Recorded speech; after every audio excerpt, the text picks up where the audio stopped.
السلام عليكم. النهاردة ان شاء الله هنعمل اجنحة الفراخ او الدجاج المقرمشة بطريقة حلوة قوي وكمان سريعة، والنتيجة بتبقى روعة. تعالوا بقى نسمي الله ونشوف عملنا الطبق الجميل ده ازاي.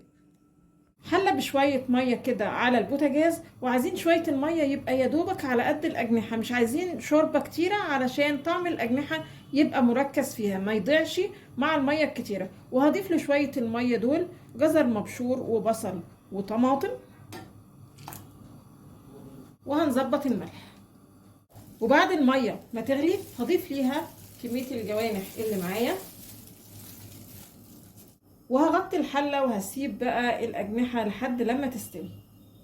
خلاص كده الأجنحة استوت، هصفيها قوي بقى كده من الشوربة.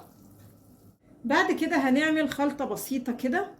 معايا هنا معلقة توم باودر، بصل باودر، بابريكا، كركم، واظبط الملح، كوباية دقيق، واي مكون بنضيفه بيبقى حسب كمية الاجنحة عندك.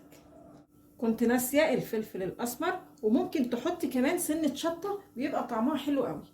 هقلب المكونات الاول،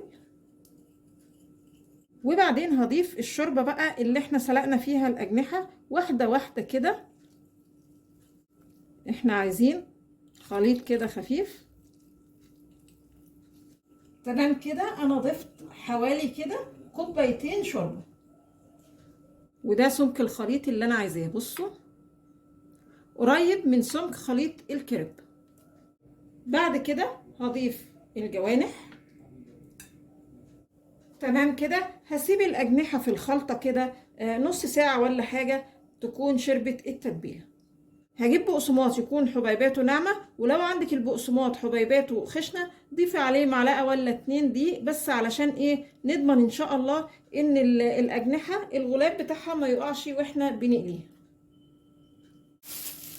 ونغلف الأجنحة كده كويس قوي ونضغط عليها علشان نثبت غلاف البقسماط. وبعدين نجيب طاسة على النار فيها شوية زيت، ولما يسخن هضيف الأجنحة، والنار يعني تبقى متوسطة مش حامية قوي، واوزع بقى الزيت على سطح الأجنحة. تمام كده قليت الأجنحة على الناحيتين وهشيلها باللون الجميل ده. تعالوا بقى نشوف النتيجة النهائية. عايزين نسمع القرمشة؟ سامعين؟ تعالوا بقى نشوف ايه الأخبار. بسم الله. ومستوية وزي الفل وطعمها حلو جدا. يا رب النهاردة الفيديو يكون عجبكم، وانتظرونا ان شاء الله بفيديو جديد، وما تنسوش الاشتراك في القناة.